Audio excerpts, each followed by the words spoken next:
what? Before I forget, I know I have a habit in my shows of sometimes throwing a little Spanish in there. If you don't understand Spanish, I do apologize, okay? I promise I will be translating. I don't want anybody freaking out or reporting me to the management with concerns or issues, you know. What the hell is going on in there? What kind of show is this? No, somebody better hit the SAP button on that sumbitch real quick. I didn't pay good money to hear some Samoan speak Spanish.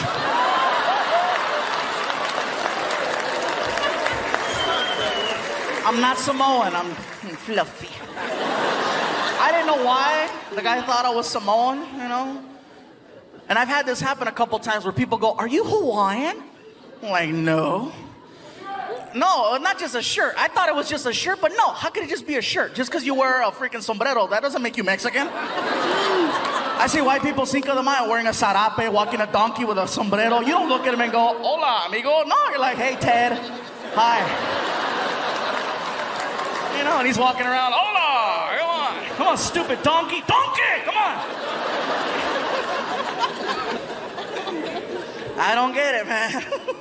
I'm just trying to do my own thing. But it's funny, though. I didn't know why the guy thought I was Hawaiian until I actually went to Hawaii. I found out that Hawaiian people actually look like swollen Mexicans. They do. I got off the plane. I looked around. I was like, "Oh, my God, my family." Even they were like, "Aloha, brother. Lo que le, malo, malo." Orale.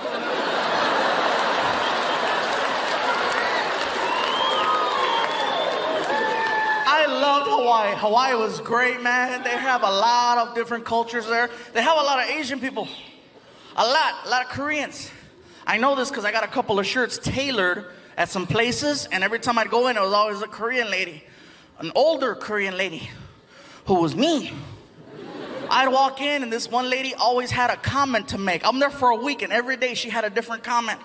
I walk in one day, and I couldn't say anything either because she was 75 years old. I can't say nothing back, you know, but there I am walking in. The lady behind the counter, oh, look at who's here. Look at who's here. Oh, shit, we're gonna work hard today.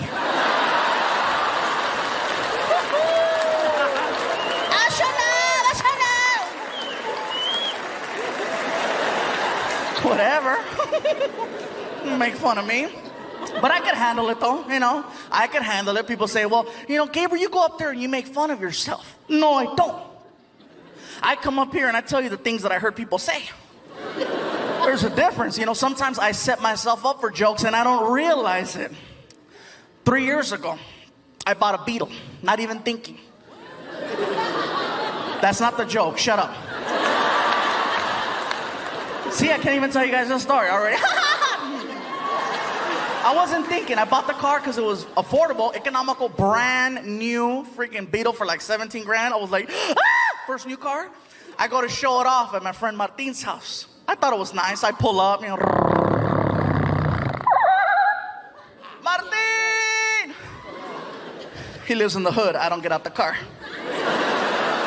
Across the street, there are these gang members. The kind of gang members, they don't really get into, you know, like shooting people and stuff like that. They just hang out on the porch and talk a lot of smack. And so I'm there in a Beetle, and across the street, I hear this, right? I'm like, "Martin!" And over here, I hear, "Orale!" Hey, what's up, guys? How's it going? How'd you get in there, is it?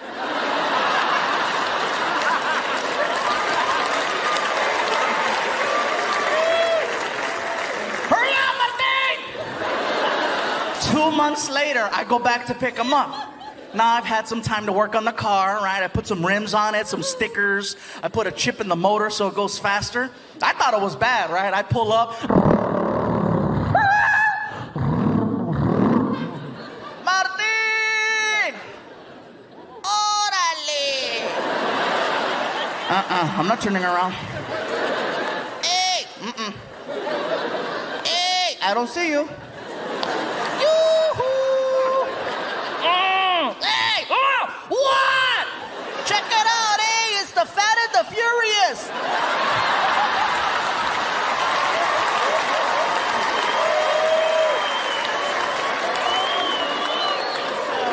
I didn't even wait, man. Got rid of that car, man. I traded it in and got myself a big old SUV. Oh, it was nice for a while. This car freaking sucked on mileage, so man, I got 11 miles to the gallon. Oh, you cannot be badass in a car that kills gas like I kill tacos. You can't. You can't be at the stoplight trying to intimidate other cars. You know, what? Whoa. $20 right there.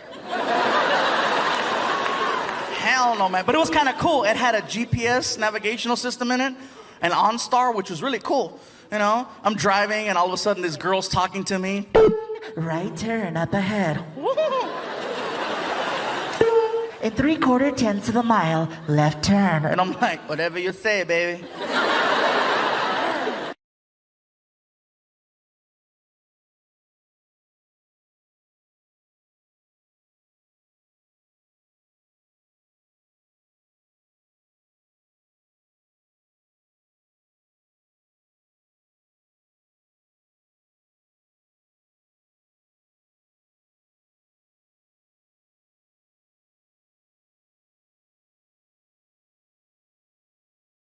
And I just got back from India. Yeah. So let me tell you, I started posting on Facebook and Twitter that we were going to go out there to do these shows. And then people started sending me messages, questioning what I was going to do. First of all, are they going to understand you in India? Will they understand English okay? Will they be able to follow along with your stories? Once we got there, I come to find out that more people speak English in India than in all of the US and Canada put together. Might as well throw Mexico in there for extra credit.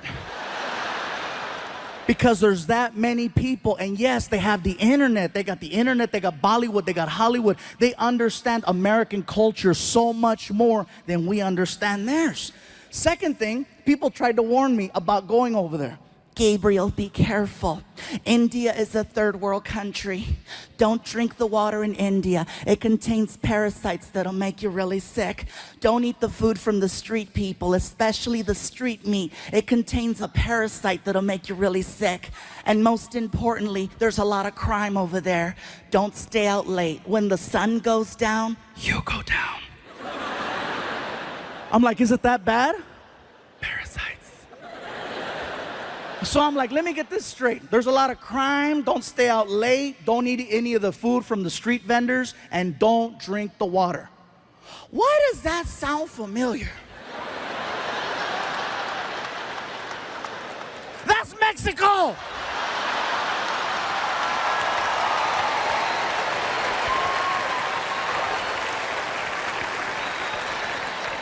When Martin and I got over there, we found out that Indian people and Mexican people have so much in common, you guys. I'm telling you, it's insane how similar we are, especially the food. The food is so similar. For example, Mexicans love tortillas. Indian people love naan bread, which is a fluffier form of a tortilla. Mexicans love chicken. Indians love chicken. Mexicans love hot and spicy. Indians invented hot and spicy. Most popular drink in Mexico is Fanta. Most popular drink in India is Fanta. Indian people worship cows. Mexicans love barbecues.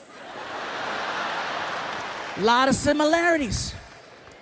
Most of the people that I met over there were very hardworking and humble. And I gotta tell you, every time I talked to someone, I was always greeted the same way. They'd look at me, they'd put their hands together, they'd do a little bow, and they say, Namaste, which is an endearing hello. It's really nice and sweet. And then I noticed that Indian people, when you're talking to them, do this thing with their head, where it will begin to move side to side as they're speaking. Now, at first when you notice it, you think, oh, he slept wrong. He just got a kink in his neck. Get a Tempur-Pedic! Now, when they start speaking, their head starts moving. And I noticed this. The guy is checking us into the hotel, and he's really cool. He's like, listen, if you have any problems at all, okay, you call the front desk, you press 0. We will send somebody to your room to help you. Whatever you need, we got it for you right here, okay? It's very good. Now, one thing I notice is the more they talk and the more excited Indian people get, the more the head starts to move around. Somebody at the hotel yelled out to the clerk, that's Fluffy. And the guy was like, oh my God, I don't believe it. I thought it was you. I thought it was you. Oh my God, I cannot believe it. This is so crazy. Oh my God, Fluffy, Fluffy, Fluffy. Even crazier than that is that the mouth is actually connected to the neck. When the mouth stops moving, the head stops wherever the mouth left off. And when you see Indian people talking to each other, you can see it. Okay, let me tell you something. Okay, okay, hold on, wait, hold on, wait, okay. Like if you're Indian and you stutter, you are so screwed. Somebody stop him!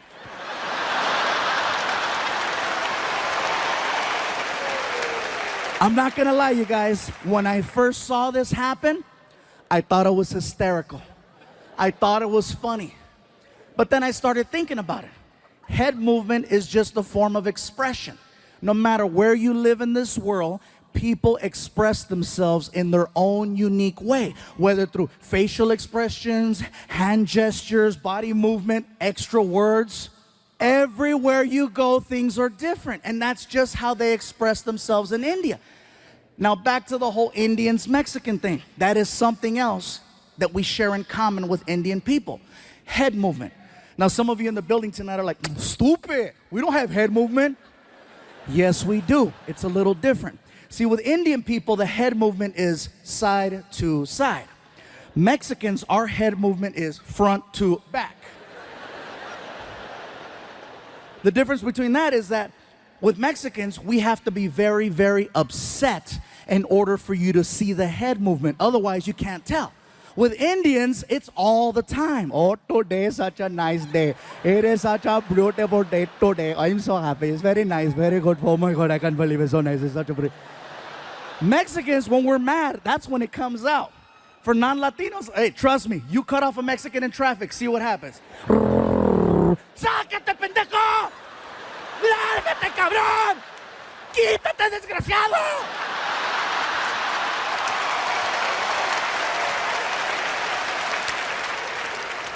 That's funny. I don't know why the black people are laughing. You guys take it all. Oh, no, you didn't. Oh, hell no. I know he ain't talking about me. I hit a bell. I hit a bell.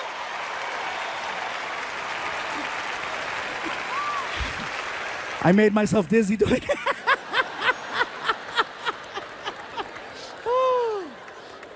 So let me tell you guys, if you ever get the opportunity to travel to India, I encourage you to check it out.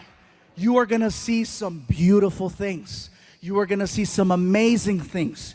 You are gonna see some sad, depressing things and some real horrible things. Overall, it's a well-balanced trip. But when you get back home here to the United States, you will have a whole different appreciation for your life. Believe that. I guarantee this, you guys. There's a lot of people in India, and with a lot of people comes a lot of traffic. First things first, American traffic and Indian traffic, very different. Here, whatever happens on the freeway will stop the whole freeway. In India, there's 10 times the traffic, but it moves. See, the problem is Americans, we're fascinated by accidents. We're fascinated by the idea of seeing potential death. That's why we slow down on the freeways. We say we don't want to see it, but what happens in traffic? You know, what's going on over there? There doesn't even have to be a collision. You could be on the 101 freeway and a car has a tire blowout and it spins. Doesn't hit anything. It's now facing oncoming traffic. You know what happens to the rest of the freeway? Even on the other freeway where there's no accident. And again, what's going on? What's going on? I'm sorry, hey, somebody might be dead. Sorry. In India, if there's an accident in the middle of the street, you know what they do? They drive right around it. They don't stop. And it's not that they're not sensitive to the situation. They are. It's just that there's so much chaos that happens on a regular basis. They just need to get to work. They do see what's happening. And believe me, they're heartfelt. You know, they'll drive around. I'm so sorry for you. Nothing stops the flow of traffic in India. They need to get from point A to point B. And so they go. If there's an accident, they drive around. If there's something blocking the street, they get on the sidewalk to go around. It's amazing the way they drive. And here's something else. No one uses turn signals over there. No one uses turn signals. They use a horn. Now, if you go to India tomorrow, from the time you get there to the time you leave, you're constantly going to hear a horn. It's an actual language when people are driving. I'll show you. You're driving? Car on your right. Car on your left. Light up ahead. They talk to each other while they're driving, and they barely miss each other every single time. Also, you'll be on the 101 freeway here, and there'll be 6 lanes. In India, you'll see 6 lanes, but guess what? You'll see 12 cars across. Yes, they have lines, but they're basically there to let you know more or less the direction you might want to go in. They're this close to each other, and even at the light, they communicate. You see everything. Cars, trucks, vans, motorcycles, pedestrians, cows, children, all waiting for the light. And they talk at the light with the horn. Very good, you can go, you can go. Welcome, you're welcome, go. Nothing stops the flow of traffic over there. Indian people drive, think of ants. You know how ants travel in a straight line? And if there's something in their way like a rock, ants will split up, go around the rock and reunite, or climb over the rock. Worst case scenario, they dig a hole and go under the rock. That's the mentality of driving in India. A man can get shot in the middle of the street. People just look at each other. Somebody pick him up. And they'll drag his ass onto the sidewalk. And if there's an accident and they need to get around, guess what's gonna happen to that guy on the sidewalk? Nothing stops the flow of traffic in India, except a cow. Now, I know we've always heard the stories and the jokes about, oh, Indian people don't eat hamburgers. I asked the question and I found out. It's believed that cows are people who have died and they've been reincarnated and their new life is now the cow, which is why they don't eat them and why they give them all the love and respect in the world over there. I saw this firsthand. There's a cow crossing the street while we're driving. And the cows know, they're cocky, they know that they can cross. Friggin', all the cows, and the cows out there all cocky. Gling, gling, gling, gling. No one honks at the cows. No one yells at the cows. No one touches the cows. They wait for the cows to finish crossing. The cow that we had laid down. The driver just shut off the car, started tweeting, "There is a cow in the middle of the street. Hashtag Momo."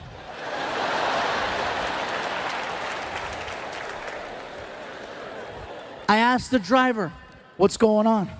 "Sir, there is a cow." "I see that there's a cow. Are you gonna honk at it, go around? What's gonna happen?" We cannot honk at the cow. We must wait for the cow to move." "You're kidding." "I am not kidding. We must wait for the cow."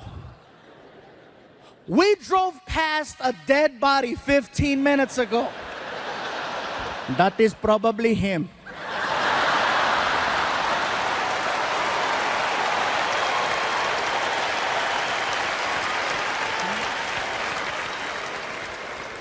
Like seriously, the driving situation over there is so intense, you guys. One morning while we're there, I needed to get to the airport fast because I overslept. And so I get in the cab and I hand the driver a $50 bill. And I go, "Sir, I am running very late. I need to get to the airport as soon as possible. Whatever side street you have to take or back road, I'm all for it. Whatever you have to do, let's do it." And I hand him the money and he goes, "Very good, let's go." And we take off. The guy is hitting anywhere from 50 to 70 miles an hour on the street. We are making incredible time. I notice that we're heading in the direction of a red light. You ever been in a car with someone and you're paying attention to what's going on and you notice that you're about to hit a red light and you know how you start to mentally and physically prepare yourself for the deceleration of the car, and you start anticipating the pressure from the brake, and if you don't get the sensation of slowing down by a certain point, all alarms go off in your head and you sock the driver in the chest. Hey! Not only did I not get the sensation of slowing down, I got the opposite. He gunned it towards the light. And it caught me off guard. I couldn't even scream. I was like, and then I got air. Hey, pull over, pull over. He didn't even know what he did. He looks at me, he goes, what is wrong? What do you mean, what is wrong? Dude, didn't you see the red light? As calm as can be. Didn't you see there was no one there? You told me, whatever you have to do, okay? Whatever you have to do, you do. Out of all the countries I performed in, my favorite country outside of home is Australia. And I'll tell you why.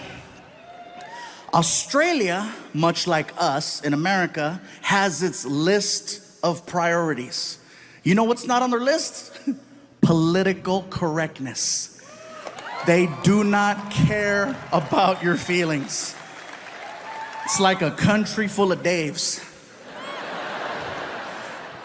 Believe it or not, it's very refreshing to be around such a large group of people who speak their minds so freely.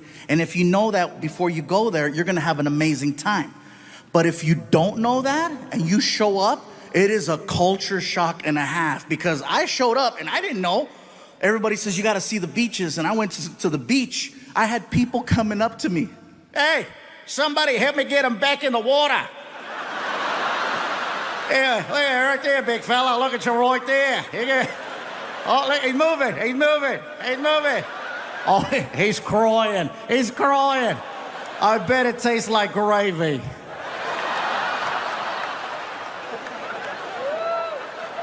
It's not bullying if everyone does it. Yeah, that being said, I'm in Australia, Sydney, Australia, at the Opera House. For me, it was one of the most iconic places I've ever got to perform in. It was bucket list, definitely. After the show, I wanted to go hang out with some Aussies and see what that was like. I'm hanging out at a pub. First things first, Australian people do not drink Foster's beer. That's an American thing. They don't drink that over there. I tried ordering one to fit in, didn't go over well. Bartender looked at me. Hey, you like the taste of piss, do ya? Okay, don't order that again. So I'm hanging out with these two Aussies, and we're drinking a rum called Bundaberg. At first glance, it looks like a Coca-Cola bottle because there's a polar bear on the front.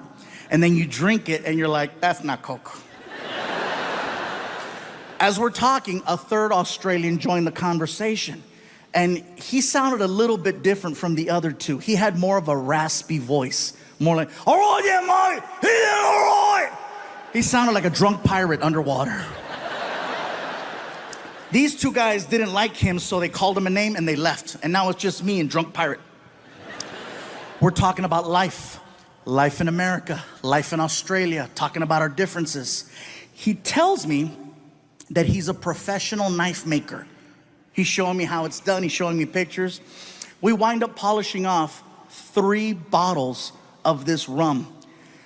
And drunk wasn't even the right word to describe our level.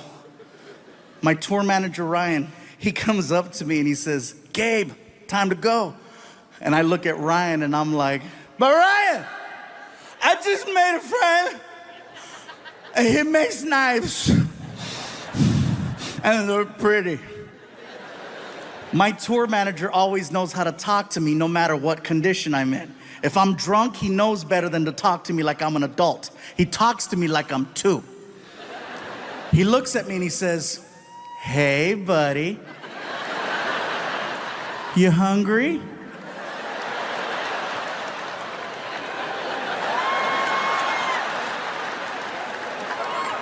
Well, listen, if we don't leave right now, they're gonna close McDonald's and you're gonna have to eat at the airport. I gotta go. Oh, Mom, you gotta go, no worries. And he goes to shake my hand. And when he shook my hand, he put his personal pocket knife that he made in my hand as a gift. That's for you, Mike. Thanks for being nice. Thank you. Thank you. I'm gonna cut cheeseburgers with this.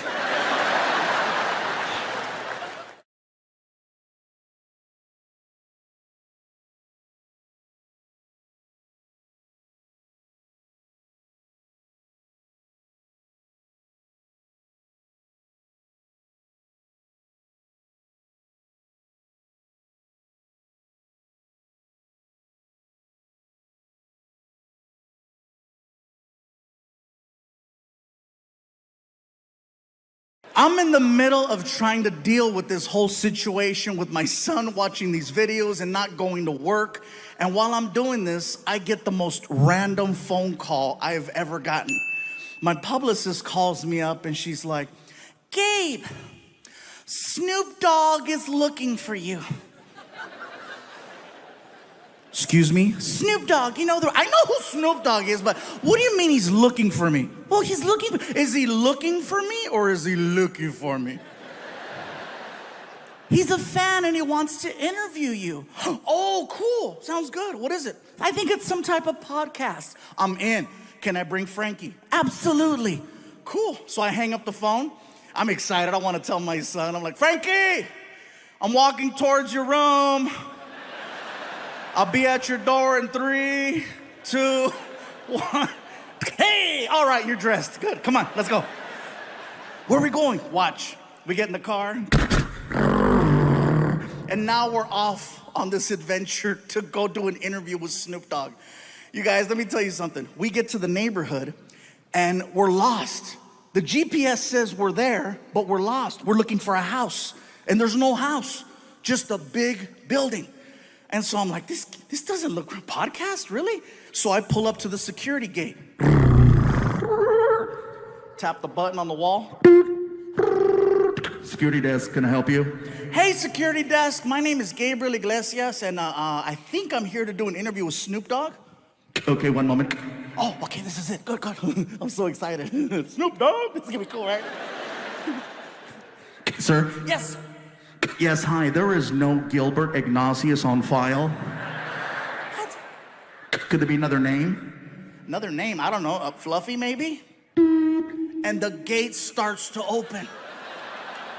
I'm like, oh my God, I'm officially in the rapper's world because my real name doesn't mean shit.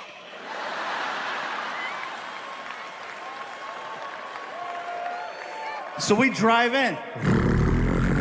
And we're passing all of these reserved parking spaces. Reserve. And we get to my space, which is basically an orange cone that has Fluffy handwritten on it. And a bunch of other names crossed off. So Frankie moves the cone, I park the car. We walk into the building. My publicist is waiting for me, right? And she's like, Gabe, you made it. Frankie, how are you? Listen, I just finished talking to Snoop. Wow. He is everything you think he is and just a little bit more. He is so sweet. I cannot believe he was charged with double murder. He told me to just walk you guys into the studio and he'll be right back. He said he had to go outside and get in the right headspace or something. Okay, cool. So she walks us into Snoop's studio. I'm thinking I'm there for a podcast. Come to find out, it's for a TV show. Snoop has a TV show where he interviews celebrities. Everyone in the room is waiting for Snoop to return. You can hear the small talk,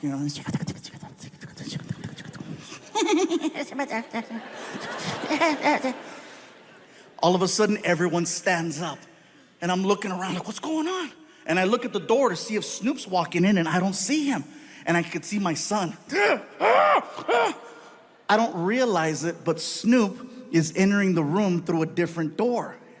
I don't realize it till like the last second. I'm like, what do you... Oh! So I jump up, I push in my chair. I'm so nervous, I don't know how to address him. So I'm like...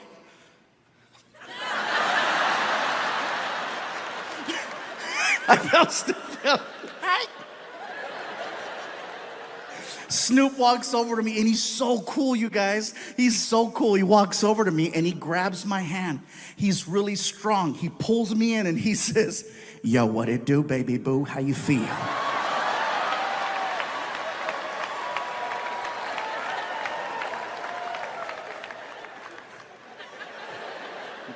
Thank you for having me. Yeah. Can I sit down? For sure. I sit down, I look over, I see my son. My son's like... The difference between Snoop's show versus any other talk show I've ever done is that usually there's a person, like a producer or a director, who comes to you and gives you information, like how the show begins, topics you're gonna cover, how you go to commercial, how you come back from commercial. I've spoken to no one. Snoop just starts talking, and at some point, they hit record. I'm waiting for action or a buzzer and something. Snoop just starts talking to me. Yo, what up, Big Fluff? Big Fluff? Oh, that's hey! Yo, you like music? Snoop, I love music. I love your music. Yeah, that's what's up. He opens up a laptop computer and then he hits play. And the next thing I know, we are listening to hardcore Mexican banda music. I mean hardcore.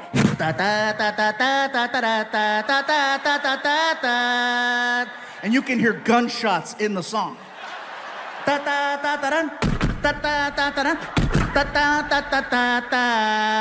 And then a cow. And the whole time Snoop is like, I love it when he go moo. What?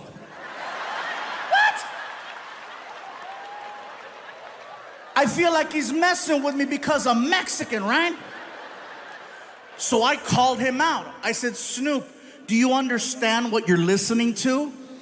And he said this, and it scared me. He said, gangster recognize gangster. The reason why it scared me was because he was telling the truth. We were listening to actual Mexican cartel songs that don't play on the radio. And the fact that he knew that, the fact that his level of street knowledge in another language was that on point, I said, I gotta shut the hell up. Don't speak unless spoken to, that's the code. Next thing I know, Snoop reaches under the desk and he pulls out the biggest blunt I have ever seen. Oh, this sucker was huge. As soon as he pulled out that freaking blunt, I got excited because I wanted to grab my cell phone, okay? I wanted to grab my cell phone so that I could take a selfie of Snoop in the background being Snoop. So while I'm fumbling, trying to get my phone, Snoop starts talking to me again. Yo, Big Fluff. Yeah, what? Hit that while I hit this.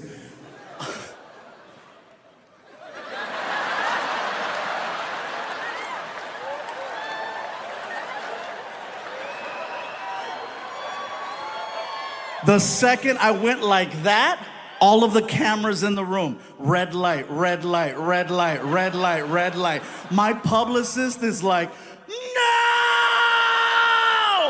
My son is like, yeah! And now I'm being faced with a serious situation because, you know, I've talked about friends participating in doing stuff like this, but I've never openly talked about myself, you know. And now I realize that from this moment forward, people are gonna know what happened here with Snoop. So I started trying to find ways to justify it to myself. You know, if you're gonna do something like this on camera, you want it to be with Snoop. You want it to be with Snoop, Cheech and Chong, or Willie Nelson.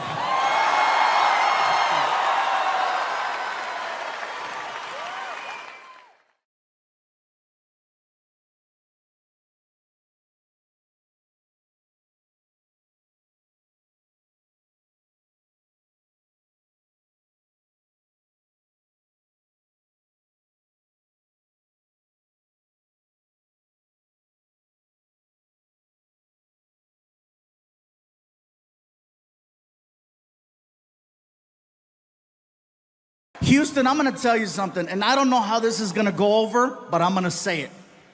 I would be an amazing gay partner.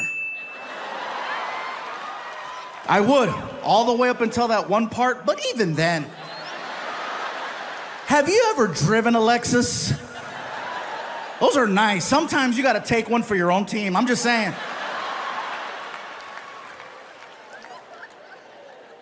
Now, in all seriousness, not to be funny, not to be disrespectful, let me tell you the reason why I would be an amazing gay partner.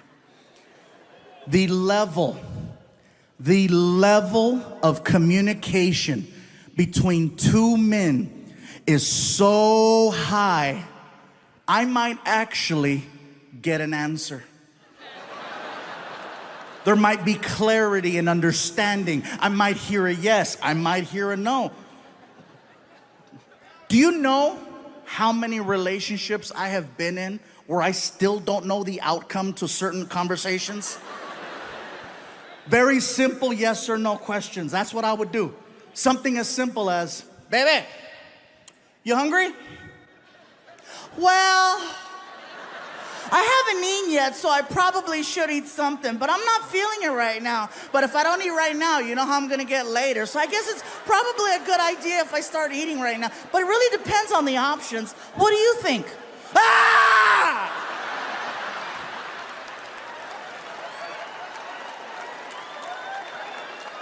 What about this one? Baby, where would you like to eat? You hear all the guys? Yeah. Finally! I'm not alone! Everybody's pointing at somebody right now. Guys, am I right? This has to be, you would think that this is the safest question in the world to ask, but it's not. Well, just pick something. You know me, I'm go with the flow. Whatever you decide is okay with me. You know me already, just pick something. All right, we're going to Burger King. I don't like Burger King. Why do we gotta go to Burger King? Burger King gives me chorro. Chorro is Mexican diarrhea. How about this one? How do you feel? Really? Really? You wanna know how I feel?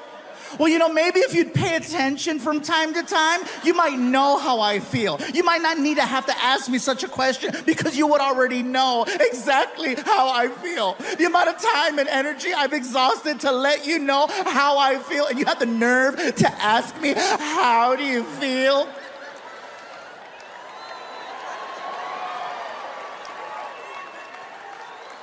Now imagine the exact same conversation between me and Mr. Lexus. Do you know how efficient that conversation would be? Hey, bro, you hungry? Thought you'd never ask. What do you want to eat? Whatever you want to eat. We're going to Burger King. I love Whoppers. Me too. We go to Burger King and we tear it up. We get back home and I ask him, hey, how do you feel? Horny. Me too. How do you want to do this? Heads or tails? It would be efficient.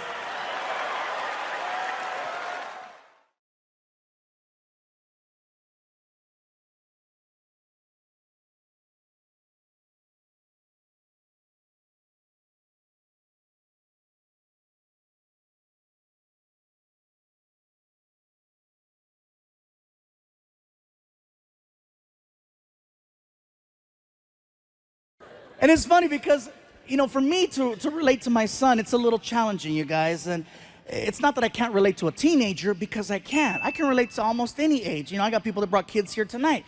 The problem is that my son doesn't see me as an entertainer. He sees me as the guy that tells him to take a shower, put on deodorant, you know, stop picking your nose. That's me. His friends, on the other hand, I'm like a god to his friends. Every time I drop off Frankie at school now, I pull up, you know, The kids see my car. They freak out and they run over to it and they put their hands on it like it's a shrine. They touch the car like freaking, Selena está aquí. you know? Some of you got that. Gracias. Anyway. Then the kids start shaking my car side to side, chanting, Fluffy, Fluffy, Fluffy. And Frankie's in the front seat, pissed. He's pissed. He's like, this is bull. I'm like, hey, dude, don't get mad at me because I'm more popular than you at your school. Little hater. He gets out of the car all mad. They're still chanting, Fluffy, Fluffy. The thing is that our worlds are very different. His world revolves around Grand Theft Auto, the video game, YouTube, and girls. He's really good at 2 of those. The other one, not so much. And it's not that I'm trying to be a hater about it. It's just that I tell Frankie, listen, you need to start having more conversations. You need to become more talkative and interact like this. See, he'd rather text than talk. That's his whole thing. I'm like, dude, you gotta learn, start to talk to me. I wish you would talk to me more. You could learn a lot about talking by talking to me. I'm just saying, I only do it professionally. But no, he'd rather text. It's at the point now where if I'm in the house and I yell, Frankie, did you take out the trash? Nothing. All of a sudden, cling. I take out my phone, no. But if I say, I got money for you, freaking Houdini, right? Oh, hello. Because you can't text cash. That's my big thing right now. I just want him to take out the trash. He's 16 years old now. He should have been doing this since he was 10, but better late than never. And what he does is he'll sit in the living room and he tunes out the rest of the house. He sits there and he'll put on these headphones that I got him for Christmas a couple of years ago. These Beats with the freaking studio button, and it cuts out all of the sound. They are so strong that when he starts watching his YouTube videos, he can't hear himself laugh. And for me, that is the funniest thing in the world. I'm in the other room and I can hear him. This is what I hear.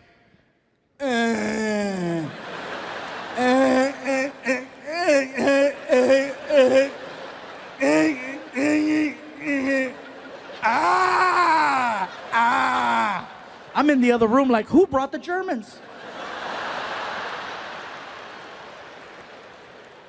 And so I walk out into the living room and I see Frankie and he's laughing at his phone and I gotta flag him down. I go, hey. And he'll take him off. What's up, Dad? I go, Frankie, can you do me a favor? Can you please take out the trash? Okay. And then he puts them back on. What? Now? I go, yes. Now? When you ask me for a ride, it's because you need a ride when you ask for it, right? Not later. Then he says, where are we going? Just take out the trash. And then he does it. He takes out the trash, but he acts like he's doing me the biggest favor in the world. And he stares me down and he doesn't break eye contact. He's like,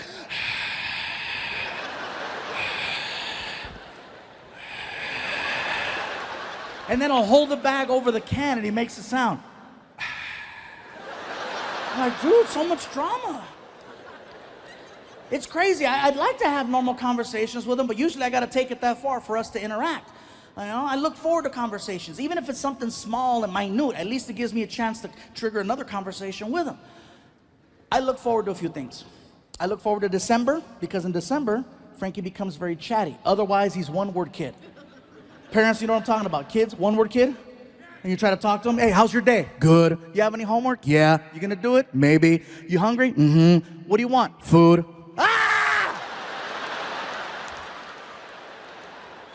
Usually that's what I get. But December rolls around, and guess what December is? December is when he becomes very chatty because he has an agenda. All of a sudden, he goes from one-word kid to very like, hey, how's your week, Dad? You doing good? Yeah, how are the shows going? You doing all right? Do you need anything? You need anything? I'm like, I needed this in July, just saying. And I know it's fake, but at least, once again, it allows me to put my real conversation on top of his fake one. And if that's what it takes, then that's what it takes.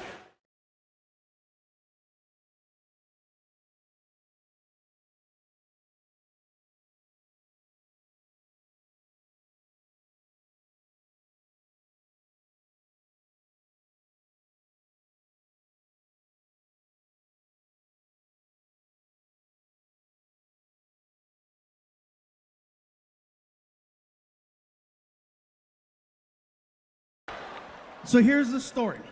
So I had done shows before, in Texas, and I had never done a show in San Antonio. So the original plan was we wanted to record a special in San Antonio for the new Netflix show, for the series. So we couldn't really travel too much. And remember, they kept telling us, stay in your bubble, stay in your COVID bubble. Don't forget to stay in your bubble. So in order to be as proactive and just careful, we all went out there together as a team, okay? And then we all basically said, we're gonna do a residency in San Antonio for 30 days.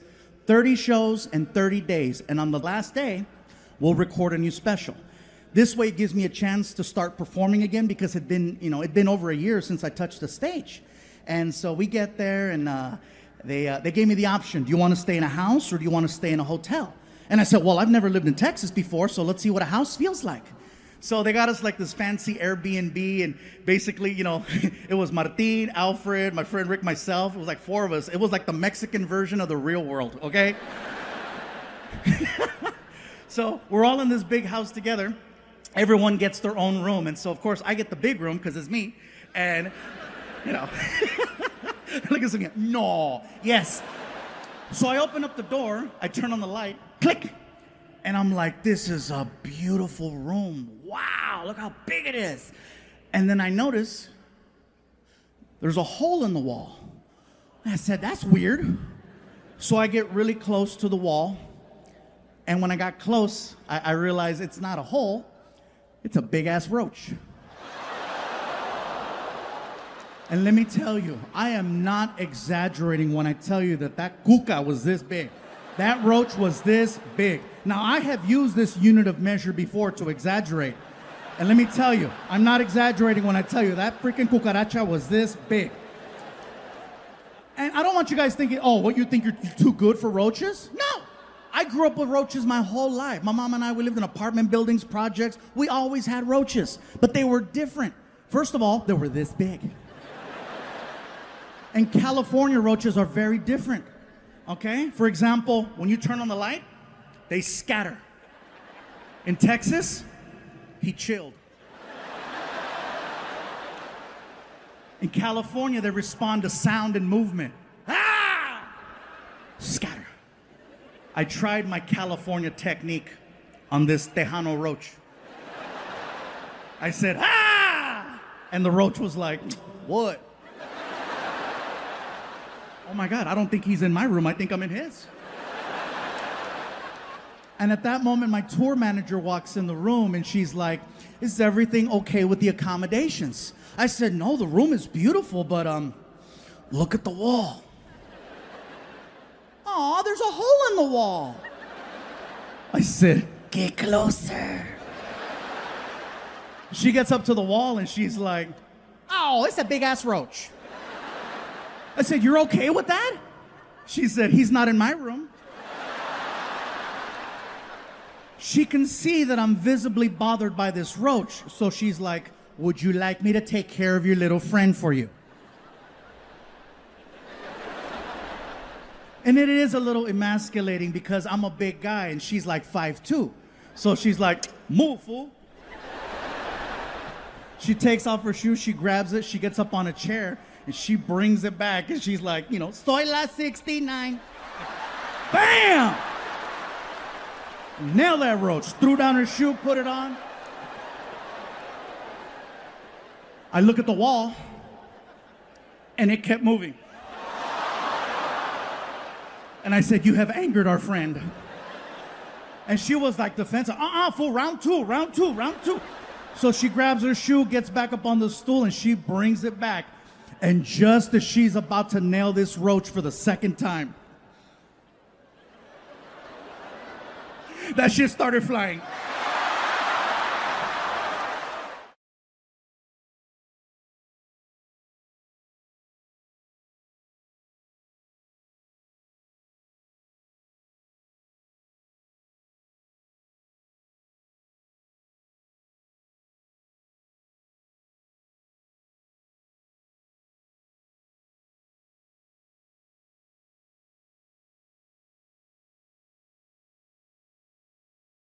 Because, after 2019, I wasn't sure what was going to happen.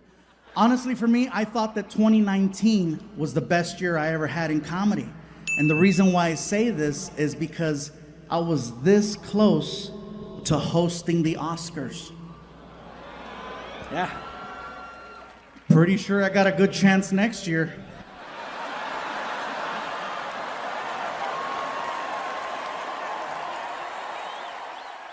The year that I almost got to host, that was the year that Kevin Hart was supposed to host. And I don't know if you guys remember the story or not, but basically, Kevin Hart was supposed to host the Oscars. And anytime you host, the background check is next level, okay? They go through all of your social media, all the way back to MySpace. People over 40, you know what's up. Come to find out that 10 years ago, Kevin Hart had sent out a couple of tweets that were questionable. So the Academy confronted Kevin Hart about the tweets. And they said, Kevin, can you please explain?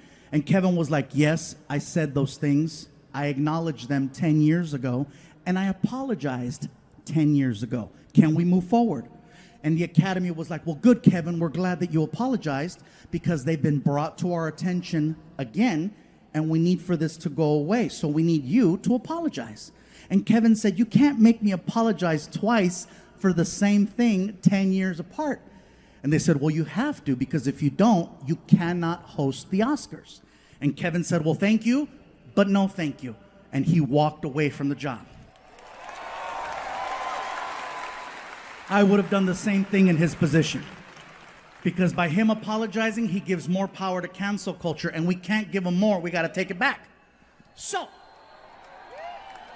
now the Academy was left with a problem, trying to find a suitable replacement for Kevin Hart, which is not an easy thing to do. So they reached out to a bunch of actors to see if there was interest, and everyone said the same thing.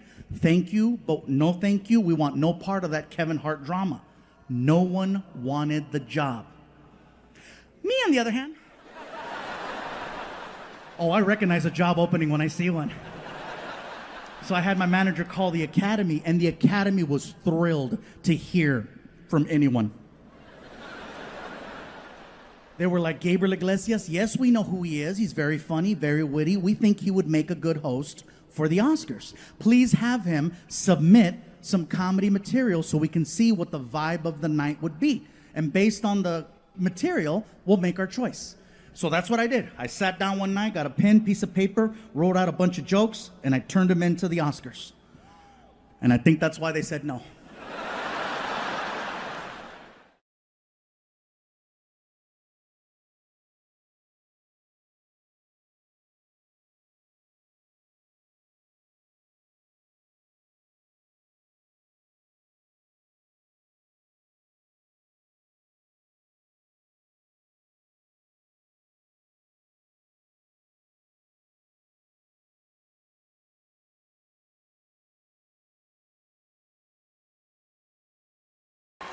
Because, yeah, after COVID, I wasn't sure what was going to happen. You know what I'm saying? Like, the only good thing I can say about 2020 for me was the fact that for some reason I managed to lose 70 pounds. Yeah. Thank you.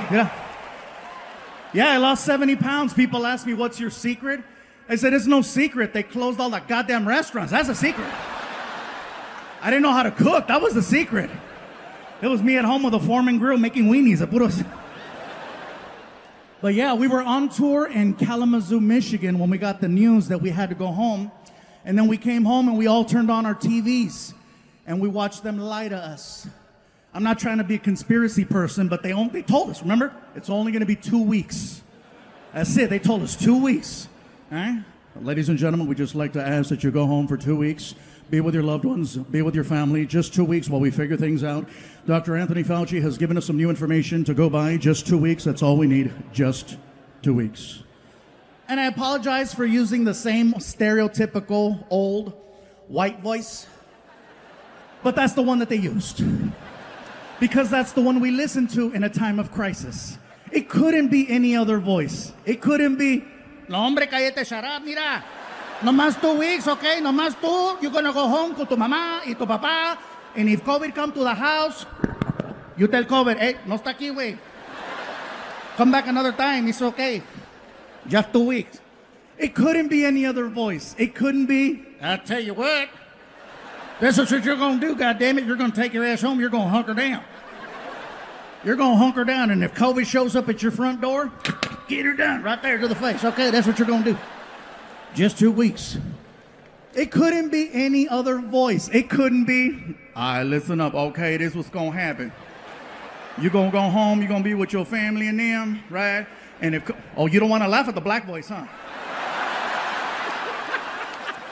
Whatever, that's your guilt, not my guilt. I'm fine. I'm fine. But yeah, just 2 weeks. That's what they told us. 2 weeks. And 2 weeks turned into 2 months, turned into half a year, turned into a year plus. And little by little, they told us who was most at risk for COVID-19. Come to find out, it's people over 45. Okay? People who are overweight. Here we go. Diabetics, no chingas, really? Most at risk, Latinos and African Americans. Bye, Felicia. I come to find out I was 85% of the underlying conditions. Over 45, overweight, diabetic, high cholesterol, high blood pressure. Apparently, COVID is my Tinder match. Someone finally wants to swipe right, and her name is Corona. Yeah.